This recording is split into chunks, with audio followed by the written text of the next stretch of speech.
Bonjour à toutes, bonjour à tous et bienvenue sur ma chaîne YouTube pour cette nouvelle vidéo où je vais vous présenter ma performance 2020 et ma performance globale. Pour ceux qui ne me connaissent pas encore, je fais une petite présentation. Je suis Stéphane Breuil, trader indépendant.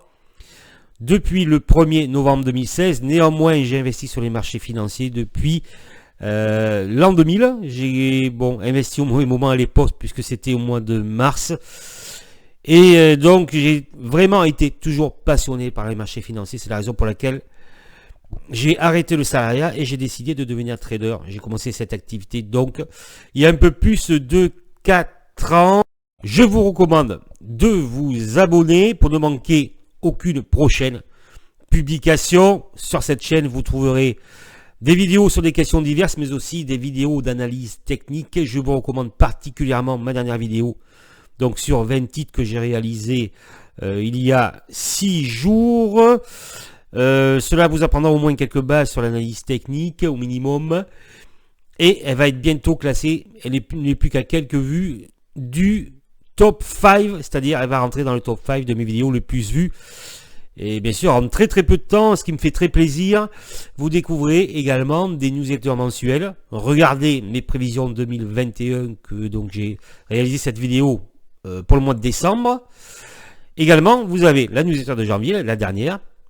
Et j'espère vous retrouver samedi prochain, où là, je réaliserai la vidéo d'information, mes informations, mon analyse du marché pour ce mois de février 2021. C'est parti. Dans cette vidéo, je vais vous montrer 3 graphiques. Le premier graphique, le voici. Comme vous le voyez, pour 2020, je réalise une 5e année consécutive de hausse et une performance de 2,27%. Donc je bats le CAC 40 en 2020. La seule fois où je n'ai pas battu le CAC 40, c'était en 2019. Donc 5 années positives, alors que le CAC 40 a fait 2 années négatives, 2018 et 2020. Vous voyez que ce graphique est masqué, c'est-à-dire que vous ne voyez que la performance. Pour quelle raison vous ne voyez que la performance et vous ne voyez pas la courbe? Eh bien, la raison est simple, parce que le titre de cette vidéo, c'est la vérité sur le trading, la vérité que l'on ne vous dira jamais. Et personnellement, j'ai décidé de vous la faire découvrir parce que j'estime qu'il faut être vrai. Voilà, dans la vie, il faut être vrai. Il ne faut pas cacher les choses. Alors, pourquoi on vous cache cette vérité? C'est vrai que les vérités souvent ne sont pas bonnes à dire. Eh bien, c'est très simple. Parce que les youtubeurs stars, ils sont nombreux à vous vendre des formations et des recettes miracles sur YouTube. Il faut qu'ils vous montrent que du positif. Si vous montrez du négatif, voilà, si vous montrez le côté sombre du trading, et je vais vous le montrer, le côté sombre du trading, voilà, la réalité, la vérité, eh bien sûr, vous n'allez pas acheter leur formation. Donc, ils maquillent leur compte, voilà. Ils trafiquent leur compte, ils trafiquent leurs opérations, ça c'est facile à faire, et je le sais de source sûre, ne vous inquiétez pas pour ça, d'accord? Voire même ils ne tradent même plus, parce que ils savent très bien qu'ils ont échoué, et la seule manière de réussir, c'est de vendre des formations, tout en sachant très bien que ceux qui les achètent ne réussiront pas, voilà. Donc c'est évident, si vous voulez séduire, il faut montrer du positif, il faut sourire, si vous faites la gueule, hein, excusez-moi du terme, mais et si vous montrez des choses, voilà, qui ne sont pas très réjouissantes, effectivement, ça sera très difficile, mais moi je vais vous les montrer. Alors cette vérité, il faut savoir que cette vérité, je vais vous la dire, mais vous pouvez la découvrir tout seul.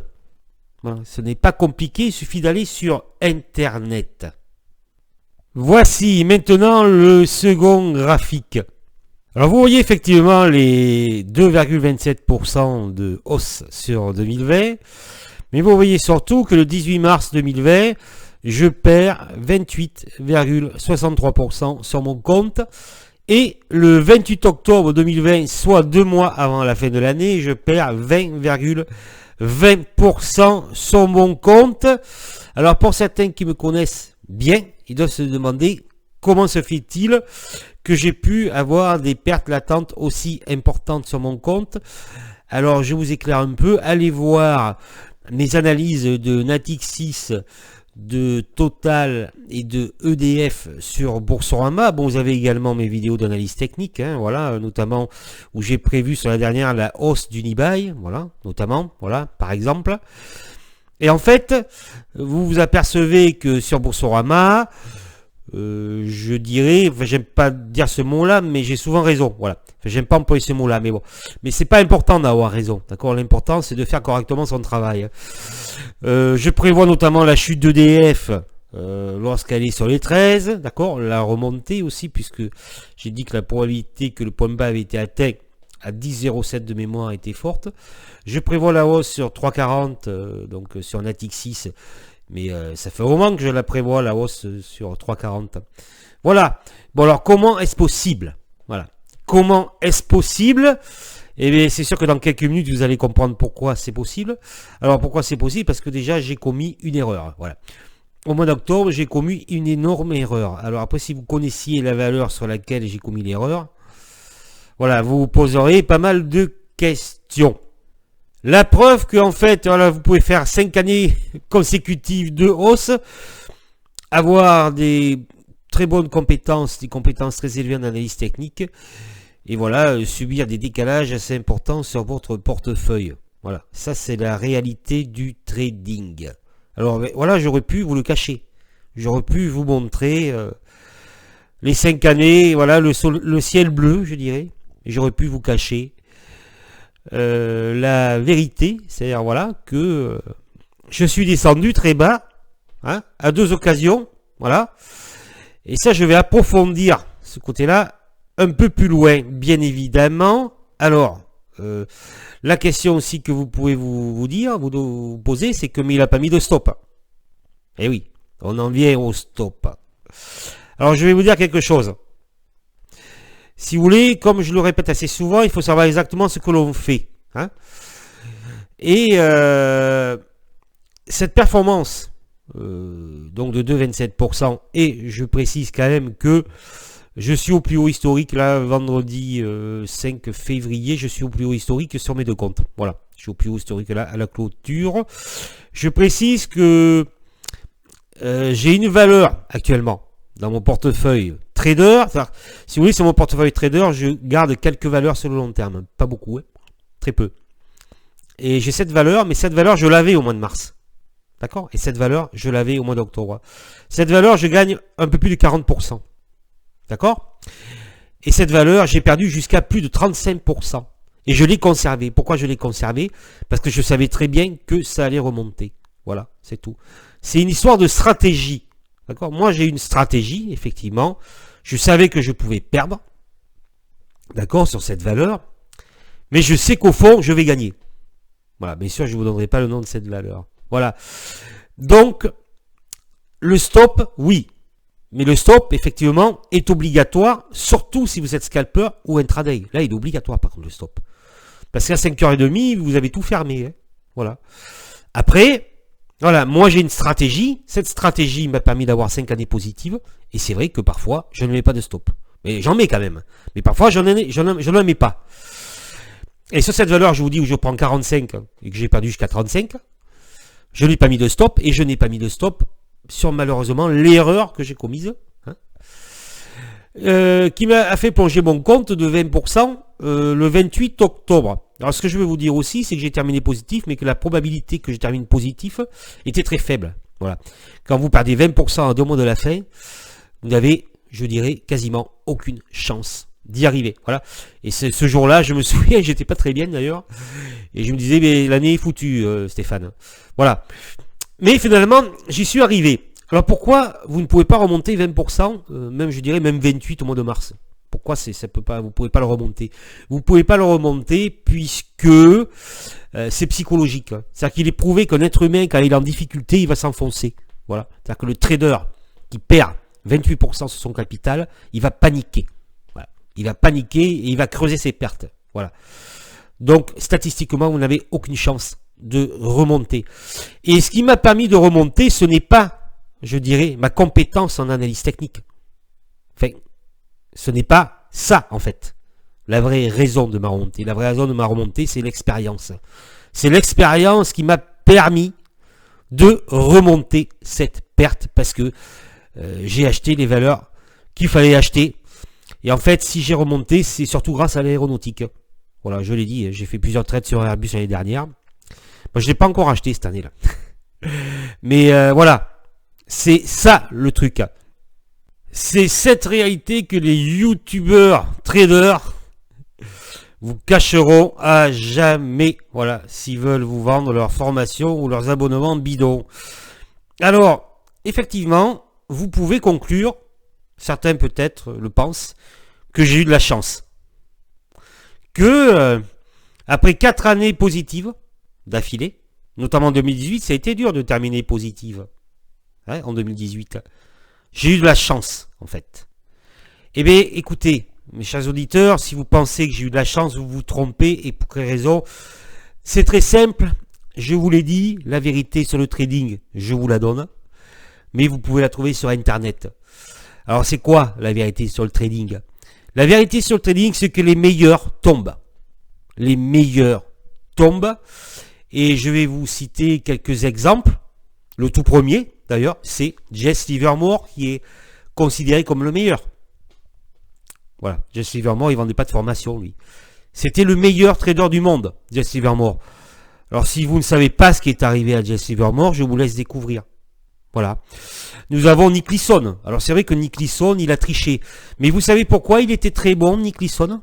Nick Leeson a voulu être recruté par un cabinet, alors connu, un cabinet de gestion, alors je sais plus, après son affaire, là. Nick Leeson, en fait, la particularité de Nick Leeson, c'est qu'il pouvait gagner très gros et très vite. Ça, c'est très difficile à faire. Vous voyez, il avait cette particularité, c'est pour ça qu'il était très bon. Voilà. Nick Leeson, malheureusement, tout s'est terminé en février 1995. Il a fait un pari, il a joué très gros. Il a misé très gros. Sur l'indice japonais, malheureusement, il y a eu le tremblement de terre. Et ça a été terminé pour Nick Leeson. Voilà, encore un grand trader. Un des meilleurs de son temps. Voilà, un des meilleurs. Après, vous avez Ena Haas. Ena Haas, voilà, le trader génie. Le trader génie norvégien. Voilà, qui s'est ruiné sur le marché de l'énergie. Voilà, Ena Haas, qui était très très bon. Vous avez le fonds LTCM sur la crise asiatique. Le fonds LTCM, ils avaient des performances de malade. Il est vrai que l'année précédente, le crack asiatique, c'était un peu moins bien, mais elle était quand même belle la performance. Hein. Ils avaient plus de 10% de mémoire. Hein. Donc le fonds LTCM, ils avaient des performances de malade. Ils ont coulé sur le crack asiatique. Il y avait 2 prix Nobel d'économie quand même. Hein. Vous avez également l'élève de Soros. Alors j'ai oublié le nom de l'élève de George Soros qui a coulé sur les banques thaïlandaises en 1998. Voilà, je sais plus, ça vous pouvez peut-être le retrouver. Son nom m'a échappé, mais il était surdoué ce gars-là. Et il a plongé. Il a plongé sur la crise asiatique. Je peux citer aussi Neil Woodford, le gérant vedette britannique, voilà, qui a fait faillite à l'automne 2019. Puis aussi, je peux citer également Ray Dalio, qui est l'un des plus grands gestionnaires au monde, voilà, qui gère le fonds Bridgewater, qui a perdu 12 milliards de dollars en 2020. Voilà. Ray Dalio, c'est un des meilleurs. Ray Dalio, il a sur 25 ans que 4 années négatives. Hein. Il fait une performance d'un peu plus de 8% en moyenne. Hein. En sachant que le S&P fait une performance de 10,55. Voilà, Ray Dalio a perdu 12 milliards de dollars en 2020. Et lui, il est très fort. Voilà.